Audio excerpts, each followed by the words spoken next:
Hey everyone, if you haven't heard the news, the Multiplayer Gaming Podcast Discord server is now open to all listeners. If you'd like to come join the community and game along with the rest of us, check out the link in the podcast description. We'd also like to ask you to consider supporting this independent podcast by becoming a Patreon supporter. If you head over to multiplayersquad.com, you can help support the show starting at $5 a month, which will get you some awesome perks, and it'll help ensure that the podcast continues moving forward. We really do appreciate all the support and the love from all of you. We hope you enjoy the show.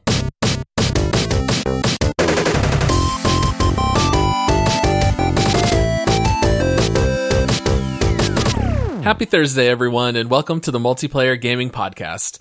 We are very excited to have you guys here with us today for some family-friendly discussions about gaming. Please make sure to subscribe to the pod and rate us 5 stars. I am your host, Paul. And with me, I have my co-host. He's not normally known for whining, but he really ramped it up today when we were playing Outriders. It's Josh. Oh, that stupid game, man. Everything's broken in that game, Paul. My character sucks. The game doesn't run right. I was lagging. I didn't have a good day, did I? No, not particularly. Whenever you tinker with your builds, I feel like it always really goes wrong, and today was definitely one of those days. The loot was bad. Your performance, I don't think, is where you wanted it to be. The bugs were out of control. It was a wild day for Outriders. This is one of those days where I should have just gone, like, you know what? I think I'm just going to go play a different video game. Instead, I tried to slog through it and then just slowly got more and more triggered as the time went on.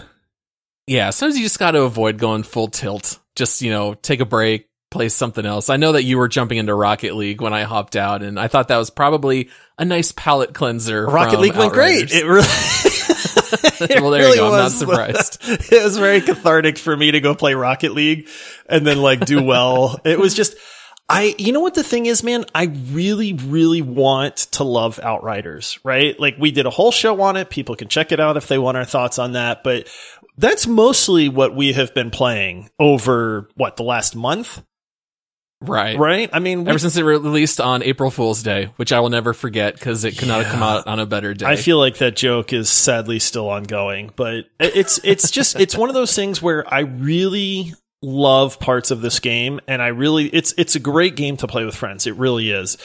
But it's a combination of the class that I play, which is Trickster, is insanely bugged. There's a couple viable builds, and both of those builds have game-breaking bugs in them. So I can't really play the top 2 builds, so I've tried to modify those, but then it's just subpar. And then I see you putting up these insane numbers. I see everybody 300 million today putting up these insane numbers.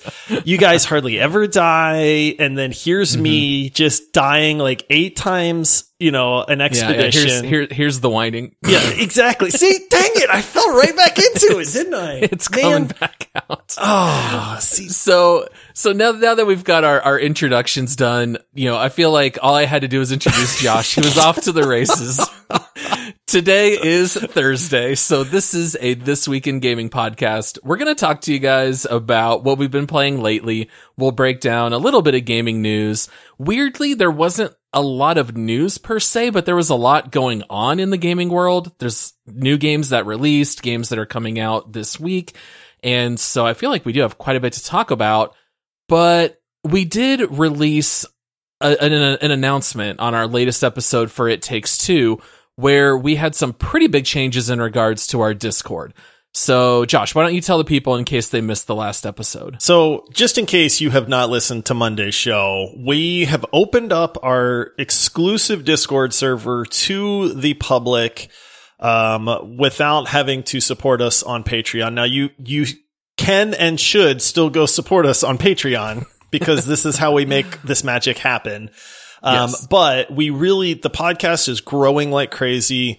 We're super excited. The community that we have is phenomenal. And we talked about it. We're like, hey, we really want this community to grow and for everybody to have a place to hang out in a family-friendly environment. So we opened up the Discord server. A whole bunch of people have joined and been like, man, thank you guys for making this free to us. But if you have not listened to that episode, this is where we're announcing it again. You can now join our Discord server for free. It will be in the podcast description. It is also on our website, multiplayerpodcast.com. Just look for the Discord icon. That will allow you into the server. But come join us, man. It's been hopping. It's such a good group of people. I absolutely love it. I think this was one of the best decisions we made. Yeah, I think so too. And it is appropriate that someone had posted some kind of meme about like the floodgates being opened when we said Discord was going to be free. And it has been a huge wave of new people to where every time I bring my Discord back up, there's too many people for me to tag individually. And I'm just like, yeah, welcome everybody who's new, because I just have to leave it wide open. It's not Paul being snobby. It's just that there's too many people to individually thank for, or say hi to that are in the server. Exactly. So yeah, we'd love to have you guys come join if you'd like to find some new friends that you can game with, and you can come chat with me and Josh and Todd and others. We'd love to have you there. All right, so in regards to what we've been playing this week, we did touch a little bit on Outriders. I feel like we've talked about Outriders a lot this month, but I think that's because it's just provided so much good content to talk about. And the game itself, in a vacuum, is just so incredibly good, but this game is just begging us over and over to hate it. I hate this game, Paul. I hate it. And I love it at the same time. I love this game. I want to play Outriders. That's all I want to do. I just want to be able to play it, man. Yeah, to quote you from just an hour ago, you posted on Discord to me and our friend Andy, since he tends to be our third. I don't know why I keep subjecting myself to this, but if you want to play, I'll hop on for a few.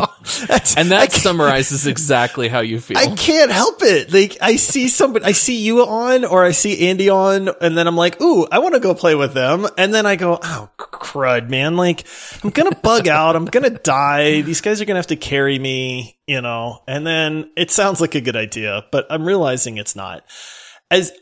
This is what makes me sad, right? Like, all joking aside, the game is so good. I like this game so much, but I feel like we have progressed close enough to the end where the end is in sight, Right. And yes, while there is still progression for us to do, the amount of bugs and frustration that is baked into this game right now, I think is the barrier for me to say, hey, I'm going to be done with it real soon. Yeah, I kind of sense it's got a clock running of maybe a week or less, because we have beaten the hardest level on the highest difficulty. Now, we did not beat it gold, so we could technically still farm loot and beat it quicker. But at this point, we've hit that built-in wall that's just in every looter shooter, where we've got great gear. You have to play dozens of hours for an incremental upgrade, and we're very close to the end where we're going to put it on the shelf until they come out with new content, which I hope they will. I've never wanted DLC more than from this game. Dude, if they came out with another 15 expeditions or a campaign DLC that extended it, I'd be all over it. Raise max level to 40 or something. Yeah, honestly, what they need to do over the course of the next couple months is fix the game first, because there's just so much technically wrong with it. It's funny because I remember you I'm going to pick on you for just a second here, since I was the one doing all the whining, but I remember you specifically at one point saying, and you were whining about how you picked the worst class in the game. Yes. And I remember feeling really bad. I was like, oh, Paul, that makes me really sad, man. And then now you have the best class in the game, and I have the worst class in the game, and it's just, there's a lot for it to fix in the game. I'm content to shelve it. I would love to come back to it in 6 months if it's running smooth and there's some DLC there. Yeah. So the good news is, if you don't play Outriders and you've grown very tired of me and Josh talking about it on every episode, I got great news for you. We're growing tired of it. We're right on the cusp of leaving it behind. Which is a great segue, because there are some other games that have been on our radar for quite a while that have releases here this month. So Scavengers is a game that we participated in closed alpha and closed beta, I believe. Yeah, we've been in this one for a little while. Yeah, so we were a part of that Discord server and got access, and we've been playing it the last several months. And that game is now out on early release. So Scavengers is very similar to The Cycle in that it is a PvE VP game. So you are running contracts and fighting AI and earning these points, which you can then go fight other squads, and then they drop their points and you can pick them up, and whoever ends with the most wins that round. So it mixes some of the PvE elements with PvP, and we downloaded it. We haven't played it a ton yet, but how do you feel about Scavengers at this point in early access? We played a couple matches the other day. They did make some improvements. That was my big worry, was the last time we played the beta, it was a hot mess. Like, the bones were there, but there was so many just technical issues. And matches were starting with no other squads, but you'd have to play the match. Which is so annoying. So, and then I remember getting stuck on like terrain that you couldn't even see and stuff like that. So there was a lot that they needed to fix. And the last few times we played, I felt like they fixed a good bit of that. The matches were full. The gameplay seemed good. Like there wasn't any like glaring bugs where I was like, oh man, this thing is still like just light years away still. I think there's some balance issues and stuff like that, but I mean, that's kind of what early access is. But I had fun with it, to be honest. That game's got some really tense moments, which I enjoy. Yeah, and it's nice having a game that's Battle Royale adjacent, but not just an old school Battle Royale, because I know that we feel like it's a little bit of a tired genre at this point. And the fact that we still have Battle Royales being released, like Apex Legends Mobile coming out soon. And so having something that is adjacent to that, but not exactly the tired genre, I think is great. So I think we might end up covering Scavengers on the show. But before we get around to Scavengers, we got another big game that's getting released this week. We do, and I'm excited about this one, man. Like, so to give people an idea, we are going to cover another single player game coming up. And I think are we making it official? Is this our next game that we're going to do a deep dive on, Paul? Yeah, this is our next official deep dive. So we are going to do Resident Evil Village, which I'm excited about. I have not played a Resident Evil game in quite some time. I dabbled in 7 for a little while, but for whatever reason, it was just the timing. I never actually wound up finishing that. But I actually did check out, because they have a free demo right now. And so I checked out the demo today. And let me tell you, man, that game... I've talked about my monitor, which you got to see in person the other day, Paul. Not yes. Here, but our buddy. It's pretty glorious, man. But that game has it has HDR, like 4K, and it is absolutely stunning looking, man.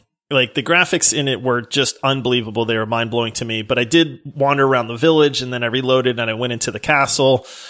I forgot how like puzzle based Resident Evil is.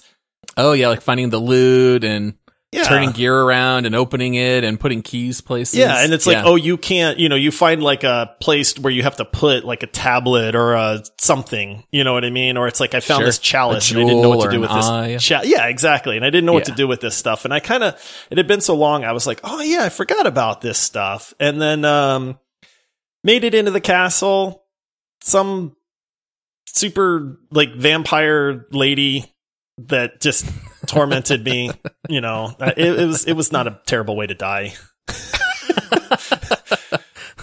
On your top 5 ways to die, a sexy vampire woman is on the list. It's I'm excited, man. I haven't played one of these games in a while. This one looks to be top notch. I think my only complaint without playing it at all is that I think I'm going to be a little sad that it's probably short. It's only going to be like, I don't know, 10 to 12 hours. Yeah, they've gotten shorter the last couple of entries. They used to be longer back in the day, but yeah, these tend to be relatively quick. Let me ask you a question, Josh. Did you use your full 1 hour on the demo? I did not. Once I died to the vampire lady, I figured that's good. I'm just going to stop right there and, save the rest for the actual game. Well, did you see that for those who did use their full 1 hour, at least on PC, that they can actually game the system a little bit and start that timer back over. I saw this. Man, I'll tell you what, people are clever. Now, sometimes you're clever for like odd reasons, like playing the Resident Evil or the Village demo for more than an hour, because it's not like you're accessing the full game, right? It's like they didn't gate it for just an hour. Like it's just a snippet. So it's not like you can actually just get a free copy of the game or play something the whole like game. that. But yeah, they figured out a way to reset the timer. I actually looked up the steps for this, and it looks complicated. Like, I don't want to go through all that. You have to delete achievements and rename files and find these locations on your hard drive and trick Steam and then install some Steam SAM thing, which I don't even know what that is. I don't either, but yeah, when I saw the list, it's pretty hysterical. Yeah, you're disabling multiple things, and yeah, it's pretty wild that people have the tech PC knowledge to be able to do it. Hats off to them. I mean, I don't personally want to run around a demo level for hours on end. I played the Resident Evil Village demo on PS5, and I loved it, thought it was fun, knocked it all out in like 20 minutes, and I was good. But this game is set to release tomorrow, if you're listening to this the day it comes out. And then, Josh, we're going to have to scramble really quick because this episode's coming out on the 17th, but we record a few days prior to that. So we're going to have like 10 days to just jump all in. I remember Cyberpunk was very similar. I was playing like 6 hours a day of Cyberpunk to get ready for that. Resident Evil is going to be the same. It's a tough job, Paul, but somebody's got to do it, man. I'm going to have to tell my wife and kids, like, hey, I'm sorry, guys. Like, I'm going to just shut myself in the office for the next, working. 7 days. Dad's working. I need to play Resident Evil Village. Sorry, guys. I was thinking of picking it up for my PS5, but since that's in our living room and we have young children, including a 3-year-old, I don't think decapitations and getting disemboweled is going to work in our living room. So I'm pretty sure I'm going to pick it up on Steam. So I'll give it a try on the PC. Yeah. Yeah, I think that's probably a good call. Yeah, I think you're probably right. So yeah, I'm super pumped for this one. I think it's going to be great. And it's been a while since I've been pumped up for a game. I usually have pretty tampered down expectations, but for this one, I would be shocked if it's not at least like a B+. I feel like what's the manufacturer? Capcom? Yeah. They've gone just so all in on this game. There is just marketing everywhere. I see ads on YouTube. I see pictures of them in all the major cities. It seems like they've just really put all their eggs into this basket, that they seem pretty confident it's going to be a big hit. I really hope so. Like I said, I'm excited because I haven't really been in the Resident Evil universe for a long time, man. Like, I think it's probably 3 or 4 that I played last. And that's, so I don't know, what is that, 8 years?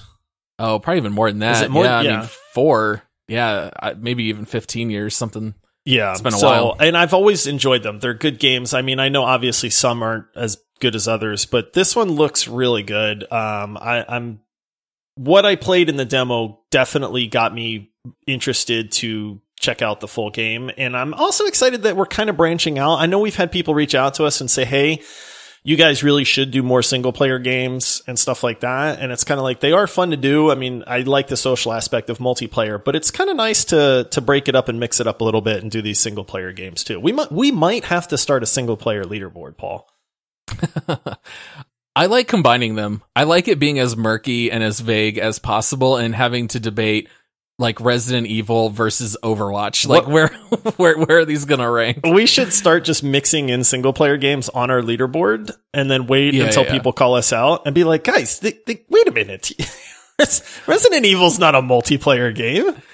Well, here's the thing. Like, we're called the Multiplayer Podcast. Technically, we never say we only cover multiplayer games.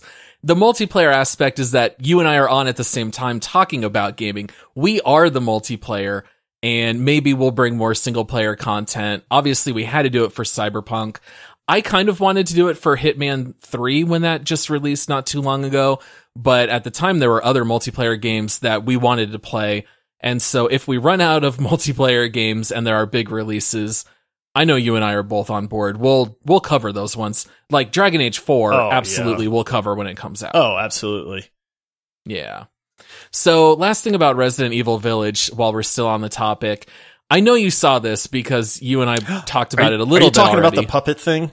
I'm talking about the puppets. Oh my goodness, Paul. I didn't even know what I was watching at first. And then I just remembered there's a part where, so I guess let me back up a little bit. So there's no subtitles. It's all like, it's in Japanese, and they're puppets. So they are hand puppets for like the Resident Evil characters. I guess there's Lady Dimitrescu. I still can't say her name, Yeah.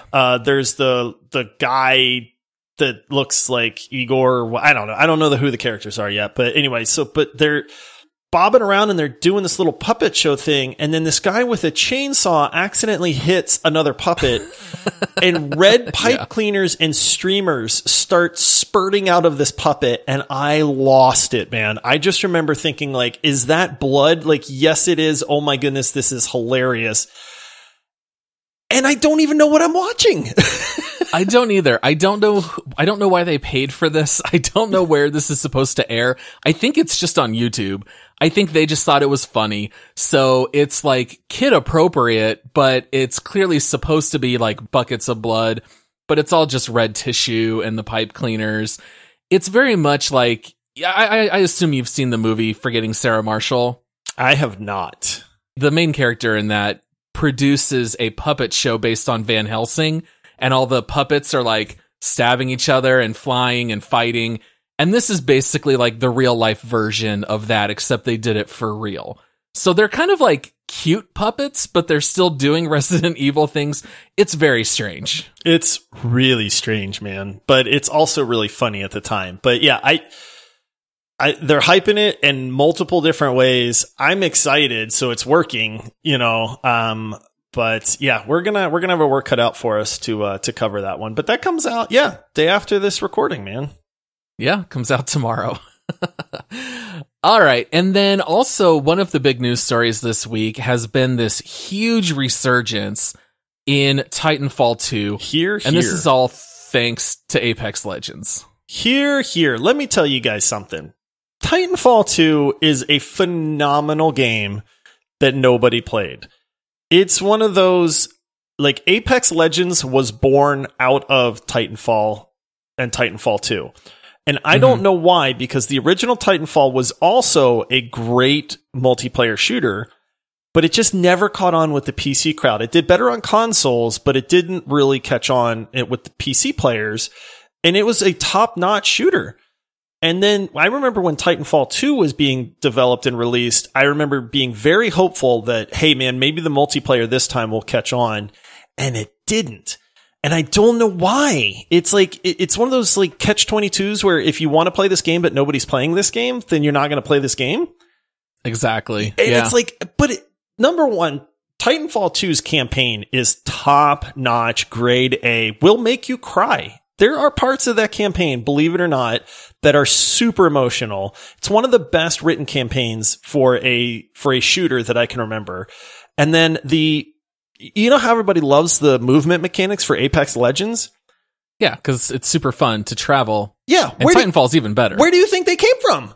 It's the same developer. Those movement mechanics in Apex Legends that makes Apex such a good battle royale came from Titanfall 2.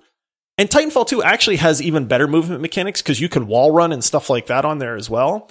So yeah, like double jump, stuff like that. Yeah. Phenomenal game, man. Phenomenal. So it's great because I guess the new character for Apex Legends is a Titan pilot.